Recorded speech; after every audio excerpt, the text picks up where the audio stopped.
Mes premiers mots seront des mots pour m'excuser et vous raconter un petit peu comment nous sommes ici aujourd'hui, ce qui au départ n'était pas vraiment prévu.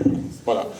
Donc à la communauté de communes, notre organisation est absolument impeccable et la directrice des services organise chaque année au mois de novembre la répartition des lieux de présentation des vœux, les dates, les horaires, pour que tout le monde soit au courant et qu'on ne se retrouve pas à deux sur la même date. Voilà. Mais Jean Baillet, qui manque un peu d'expérience dans ses fonctions de maire et d'organisateur, est parti pendant 1 mois et demi avec l'idée que les vœux se passeraient le 18 janvier à la salle Mosaïque.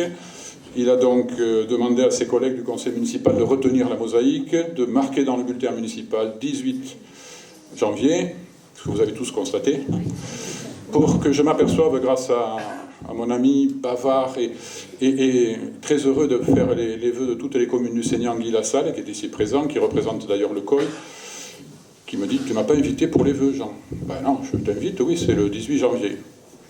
Il me dit « C'est pas possible, Madame le maire de Saint-Martin vient de me dire que c'était chez elle. » Donc je vais voir Madame le maire de Saint-Martin, qui est ici, s'il vous plaît, et qui me dit « Non, mais Jean, je ne me suis pas trompé, c'est toi, t'es le 11 janvier. » Nous étions le 21 décembre à 9h du soir. Donc j'ai arrêté la distribution du bulletin. Je remercie mes collègues d'avoir accepté cette grosse bêtise. Et j'ai préparé un mot rectificatif que vous avez trouvé aussi dans le bulletin, vous annonçant que... Alors je prends l'engagement pour celles et ceux qui n'auraient pas compris que c'était aujourd'hui, de les accueillir le 18 aussi, à 11h30. Mais je pense qu'il y en aura moins quand même. Voilà comment nous sommes ici, puisque la mosaïque est retenue aujourd'hui. Et donc c'est une très belle occasion finalement de vous recevoir ici dans ces nouveaux locaux qui font l'objet de la fierté du conseil municipal, des élus, et qui font, je crois, la satisfaction des enfants, des enseignants et des parents. Nous sommes ici donc dans le réfectoire. Ça veut dire que si vous revenez lundi et que vous regardez par la fenêtre, vous verrez ici en 2 fois un peu plus de 200 enfants qui mangent dans cette salle et qui sont, dont les repas sont préparés ici par les personnels municipaux, que je salue et que je félicite, et servis aussi par le personnel municipal. Ça fait 40 ans, un peu plus de 40 ans que c'est comme ça, et nous espérons que nous pourrons, dans cette commune, continuer à servir les repas en régie, plutôt que de faire appel à des prestataires, fussent-ils les meilleurs du monde. Ça n'est pas du tout la même chose. Donc ici, le restaurant, à côté les cuisines. À l'entrée, vous avez aperçu à gauche, en entrant, la garderie périscolaire, qui a triplé de volume par rapport à ce qui était son volume précédent. Et puis en bas, pour ceux qui le souhaitent après, qui ont prévu de manger chez eux et de se priver de quelques toasts ici, je pourrais accompagner une visite guidée de l'espace et des nouvelles classes, puisqu'il y a aussi de belles nouveautés dans les salles de classe maternelles en bas. Voilà. Voilà pour la présentation des excuses, j'espère que vous les acceptez. Je vous souhaite la bienvenue dans le cadre de la présentation des vœux par le conseil municipal. J'espère que tout le monde entend, parce que j'ai passé à peu près quelques heures à préparer ce discours, et je souhaite que les propos et les paroles que je vais prononcer ici puissent être entendus. Donc si au fond quelqu'un n'entendait pas, il faut que je règle, que je m'adapte, mais n'hésitez surtout pas à le dire. Nicole l'a dit tout de suite, et elle a très bien fait. Je dois excuser Monsieur le Préfet, Monsieur le Président du Conseil départemental, Madame la Sous-préfète, Madame et Monsieur les conseillers départementaux, Madame et Monsieur les sénateurs. C'est avec un grand plaisir que j'accueille ce matin, Mesdames et Messieurs, les habitants de la commune, vous-même, que j'ai placé en premier, Monsieur le député, merci Lionel, Monsieur le Président de la communauté, merci Eric. Alors on se tutoie, parce qu'on vit beaucoup ensemble, on se voit beaucoup, quelquefois on trouve même que c'est trop. Nos conjoints nous le disent aussi, quelquefois. Mesdames et Messieurs les représentants, élus et techniciens de la commune et des communes voisines et amis, de la communauté de communes, des syndicats et structures partenaires, le syndicat de l'eau, le CPIE, le CBE, l'Office de tourisme, le SITCOM, avec qui nous avons eu quelques soucis, et l'AFM pour le Téléthon. Des opérateurs du logement social qui sont présents, j'ai parlé du COL, ainsi que Monsieur le directeur de la CAF, Madame Lieu, architecte. Est-ce qu'elle est par là, Madame Lieu? La voilà. C'est cette jeune personne qui a conçu, avec nos attentes d'élus, qui a conçu le projet de cette rénovation de l'école, de cette construction et de cette réhabilitation. Et je lui adresse ici publiquement nos très grands remerciements. Voilà. Voilà. Alors il reste plein de détails à régler, Madame Lieu, quand même, des petites choses, vous le savez. Voilà. C'est comme ça que ça marche. Hein. Je complimente parce que c'est vrai, et je précise aussi qu'il y a des choses à améliorer encore. Mais elle le sait et elle est au travail tous les jours pour nous. Monsieur le directeur de l'école, que je n'ai pas aperçu, mesdames et messieurs les présidents d'associations de la commune, combien sont-ils importants dans ce village? Madame la secrétaire générale de la mairie, Madame la directrice du centre de loisirs, Mesdames et messieurs les gendarmes, Mesdames et messieurs les pompiers, j'ai vu que le commandant du centre de Saint-Martin était là, Philippe, il est par là. Il est grand, normalement, je dois le voir. Je te vois, Philippe. Voilà. Monsieur l'abbé Renaud, Monsieur le receveur du Trésor, Mesdames et messieurs les artisans, commerçants et chefs d'entreprise. Cette cérémonie, qui est la dernière portée par l'équipe municipale en place, a pour ambition, bien sûr, de présenter les vœux du conseil municipal aux Andrésiens, ainsi qu'à toutes celles et tous ceux qui contribuent par leur action à accompagner les élus communaux dans leurs ambitions au service de la commune, et de dresser le bilan du travail conséquent réalisé par des élus volontaires et généreux, soutenus par un investissement de qualité des personnels administratifs, techniques et d'animation de la commune, et renforcé par une implication associative bénévole et toujours très dynamique. Pendant les 6 ans du mandat pour lequel les Andrésiens nous ont élus, notre village a encore poursuivi son développement. De nouveaux locaux pour l'accueil périscolaire, nous y sommes, et extrascolaires ont été construits, et des locaux scolaires sont en cours de réhabilitation. De nouveaux habitants ont été accueillis à la résidence du Trinquet, à la Porte du Marais, au Casau, et dernièrement au Haut de Rapetou. Des travaux de voirie sur des routes départementales ou d'intérêt communautaire et aussi communal ont été réalisés avec la précieuse contribution du conseil départemental et de la communauté de communes. Des aménagements de sécurité sur ces mêmes routes, visant à rappeler aux automobilistes les vitesses autorisées, ont été actés. Un soutien constant, tant moral que financier et logistique, à l'investissement bénévole des responsables associatifs de la commune a été maintenu, autorisant la tenue de 3 week-ends chantants, d'une manifestation portée annuellement sur le thème de l'art, de 3 rencontres de motards. Ils sont là aussi, on ne peut pas les manquer. On ne peut pas les manquer. Et encore, ils ne m'ont pas demandé la permission de rentrer les motos, mais ils étaient à 2 doigts de le faire. Hein. De fêtes d'été annuelles ainsi que d'actions proposées tout au long de chaque année en direction de publics très divers par les 23 associations communales. C'est une très grande fierté pour ce village.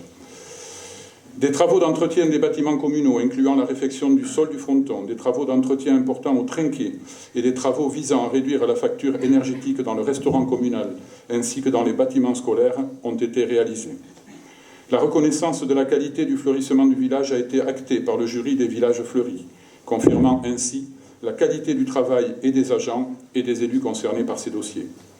La gratuité pour tous les enfants des TAP, temps d'activité périscolaire, a été maintenue avec l'aide de l'État, mais un gros effort de la commune, dans le cadre d'une semaine scolaire qui restera à 4 jours et demi, suite aux résultats du sondage réalisé auprès des parents d'élèves en décembre dernier. La préparation en régie municipale de plus de 200 repas quotidien dans le cadre des services de restauration scolaire est resté un objectif prioritaire des élus.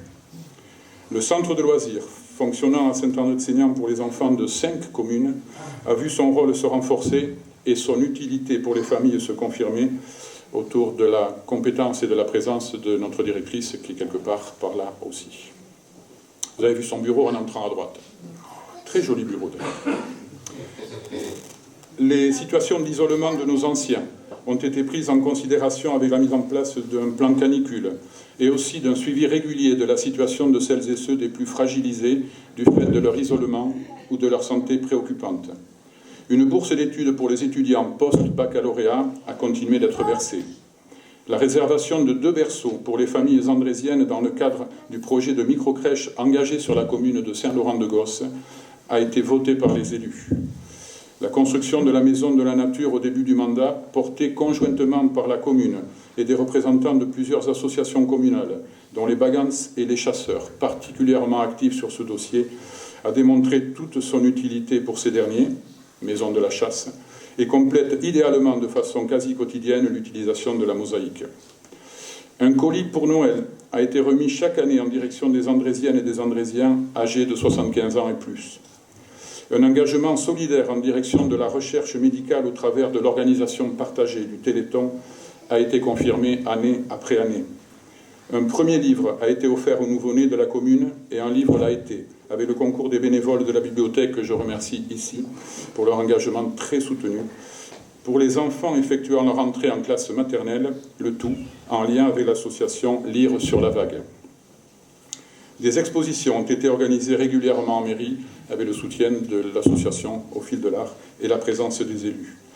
Une aire de jeu en libre accès a été mise à la disposition des plus jeunes. Des économies d'énergie ont été réalisées par le biais de l'extinction de l'éclairage public entre minuit et 6 heures. La suppression du recours au fioul pour le chauffage des bâtiments scolaires et périscolaires et le remplacement de ces équipements obsolètes par des pompes à chaleur ont été actés pendant le mandat. La disparition dans les pratiques communales de l'utilisation de produits phytosanitaires a été confortée par l'action des agents des services techniques ainsi que par l'acquisition de matériel permettant d'accompagner ces pratiques vertueuses. La construction sur la commune, sous l'autorité de la communauté de communes et du SIDEC, du local recevant le nœud de raccordement optique, en prévision de la desserte future par la fibre de la commune, a été effectuée. Une contribution active, sincère et volontariste au travail et aux réalisations de la communauté de communes, mais encore des syndicats intercommunaux, que sont EMA, le SIDEC, le SIDCOM, le syndicat de Rivière et le syndicat des milieux naturels, a été portée avec assiduité par les élus communaux, engagés dans différentes commissions et groupes de travail. Le nouveau cimetière a vu son aménagement se poursuivre. La prochaine réalisation au cœur du village d'une résidence pour personnes âgées, d'un logement d'urgence et d'un pôle santé a fait l'objet de plusieurs mois de travail entre XL Habitat, la communauté de communes, les professionnels de santé et la mairie. Enfin, les taux communaux portant sur la fiscalité locale au titre de la taxe d'habitation et de la taxe foncière sont restés stables pendant les 6 ans du mandat. Pour ce qui concerne l'année 2019 proprement dite, elle a été grandement impactée par les travaux de l'école. Pour permettre une rentrée convenable des classes et des services périscolaires, les entreprises ont dû faire de gros efforts. Ensemble, entreprises donc, élus et Madame l'architecte, qui a disparu. Je la saoule déjà, non, pas possible. Avons permis la mise à disposition de la garderie, là-bas, des cuisines, derrière, du restaurant scolaire ici, dans lequel nous nous trouvons, d'une nouvelle salle de classe qui est en bas, un peu plus bas, d'une salle de sieste plus spacieuse. Au plus tard, en avril prochain, les locaux en cours de réhabilitation seront mis à disposition des enseignants et des élèves. Je remercie ici les enseignants ainsi que les personnels municipaux concernés pour leur grande souplesse et pour la compréhension dont ils ont fait preuve et font preuve encore en cette période de travaux. Les lourds engagements financiers actés dans le budget communal ont été accompagnés et soutenus par les partenaires sollicités. Je remercie une nouvelle fois, en notre nom à tous, le département, la caisse d'allocation familiale, la communauté de communes, les maires et les conseillers départementaux dans le cadre du Fonds d'équipement des communes et l'État, qui, au titre de la dotation d'équipement des territoires ruraux, a à lui seul déjà attribué 668 000 €. Les maires du Seignant ainsi que l'État seront de nouveau sollicités. Alors je vais le répéter, les maires du Seignant ainsi que l'État seront à nouveau sollicités en 2020, je ne suis pas sûr qu'ils entendent, pour faire un dernier effort financier, puisque ce programme a été établi sur 3 exercices budgétaires. Je souhaite qu'ils témoignent de la même bienveillance que celle qui les a conduits à soutenir notre projet en 2018 et en 2019. Voilà, je les remercie très chaleureusement pour la compréhension dont ils ont fait preuve. Et l'année 2019 a aussi été marquée par plusieurs moments marquants. L'organisation par Cœur & Co du 3e week-end chantant. Cette nouvelle édition a réuni 150 choristes venus de toute la France et confirmé que la pratique du chant rend heureux. Saint-André-des-Arts a déroulé les œuvres de nombreux artistes, professionnels et amateurs, dans tous les lieux disponibles au cœur du village, pour la plus grande satisfaction de visiteurs conquis et toujours plus nombreux. Et le Pilotariac a conquis un nouveau titre de champion de France de pelote dans la spécialité de la mer nue, 2-2 en fronton place libre, grâce à notre andrésien Jean-Philippe Bénès, associé à Christophe Cigarois. La traditionnelle journée organisée avec beaucoup de générosité par les Bagans pour collecter des fonds au profit d'une association caritative a encore rempli, et plus que rempli, Monsieur le Président, la mosaïque. La clique des Colverts a cessé son activité. Désormais, plus de cliques pour les cérémonies au monument aux morts. Une longue tradition s'achève et la relation chaleureuse instaurée entre les cliquards et les andrésiens cesse donc. J'adresse aux derniers membres de la clique, très marqués par le décès de notre ami à tous Michel Labadie, ainsi qu'à tous ceux qui ont un jour fait vivre la clique, nos plus sincères remerciements pour l'action portée pendant des décennies. La diffusion dans notre village de 2 spectacles choisis et financés par la communauté de communes au titre de la saison culturelle du Seignan a rencontré un public toujours nombreux et je le crois satisfait. Les motards ont rendu leur troisième saison en animant notre village pendant un week-end et je les remercie d'être présents ici. Les fêtes d'été ont remporté une fois encore un très grand succès. La météo, bien sûr, a joué un rôle important, mais ce sont surtout les qualités d'organisation, la générosité, le sérieux, la tenue et la bonne humeur des jeunes du comité qui ont su assurer la réussite. Comme chaque année, 2019 a porté son lot de décès. Je m'associe une nouvelle fois à la peine des familles et des personnes disparues. Et j'ai une pensée particulière mêlée de remerciements pour celles et ceux de ces disparus qui ont joué des rôles associatifs et électifs au service de leurs concitoyens et de notre village. Des naissances nombreuses sont en même temps venues enrichir notre population. Je renouvelle mes félicitations aux familles concernées et je souhaite longue et belle vie aux nouveaux andrésiens. Au niveau du personnel municipal, que je remercie publiquement pour la qualité de l'investissement et du travail rendu au service de la commune et des habitants, 2 naissances sont venues combler de bonheur les familles de Céline et de Julie. Et 2 départs ont impacté nos services techniques, Jérémy Avellano, d'une part, et Laurent Dupuis. Ce dernier, agent de notre collectivité depuis plus de 20 ans, a demandé sa mutation pour la commune de Briscousse.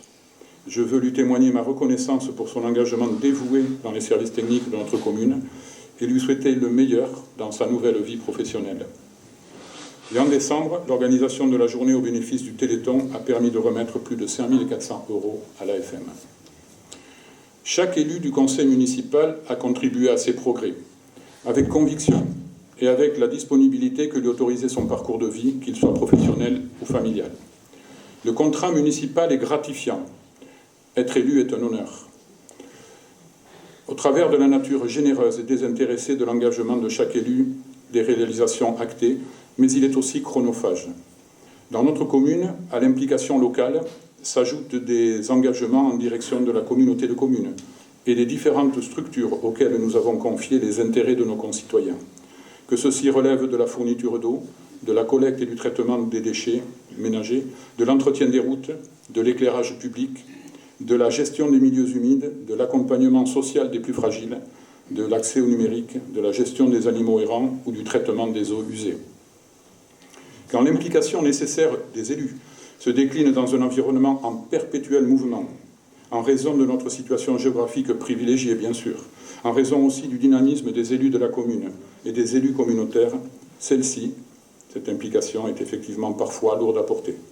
Plusieurs élus ont fait le choix de mettre un terme à leur engagement municipal. Je tiens à les remercier et leur redire ici que les réussites de l'équipe sont des fruits du travail de l'ensemble de tous ses membres. Ils ont donné 6 ans, et pour certains beaucoup plus de leur temps et de leur énergie, pour s'investir dans la gestion des affaires de la commune, au service des Andrésiens. Je les remercie encore et je salue leur générosité et leur dévouement. Plus particulièrement, j'adresse des remerciements très sincères et très appuyés à 3 de ces élus qui mettent fin, après plusieurs mandats, à leur engagement municipal pour saluer leur implication sans faille, déterminée, convaincue, efficiente et inscrite dans la durée. Il s'agit de Nicole Riquet, de Jean-Claude Etchard et d'Hervé Mirmont. Demain verra de nouveaux élus se présenter au suffrage des électeurs andrésiens. À ces électeurs, je vais demander qu'ils me permettent de poursuivre, aux côtés de cette nouvelle génération d'élus, mon investissement en direction des Andrésiens, avec le même enthousiasme et une grande conviction.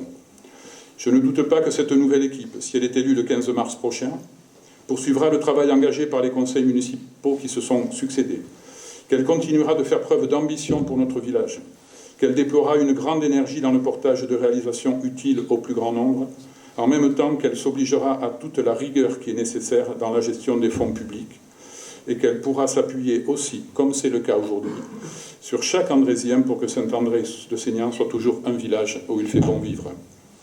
Au plan communautaire, les résultats sont probants dans de nombreux domaines de compétences de la communauté de communes. Autour d'un président investi, Ambitieux pour le saignant, respectueux des engagements pris en 2014, la communauté de communes offre l'image d'une structure qui investit avec succès, qui construit l'avenir de tous ses concitoyens, qui œuvre dans la solidarité et attire le respect.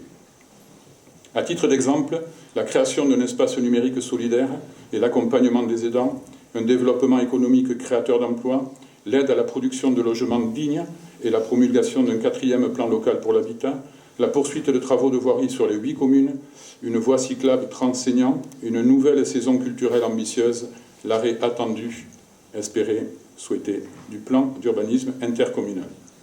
En même temps, la confirmation par les 8 conseils municipaux de la prise de compétences communautaires pour la construction et la gestion d'un équipement aquatique positionné à Tarnos autorise dans le mandat qui s'annonce un très grand espoir pour les habitants du Seignan.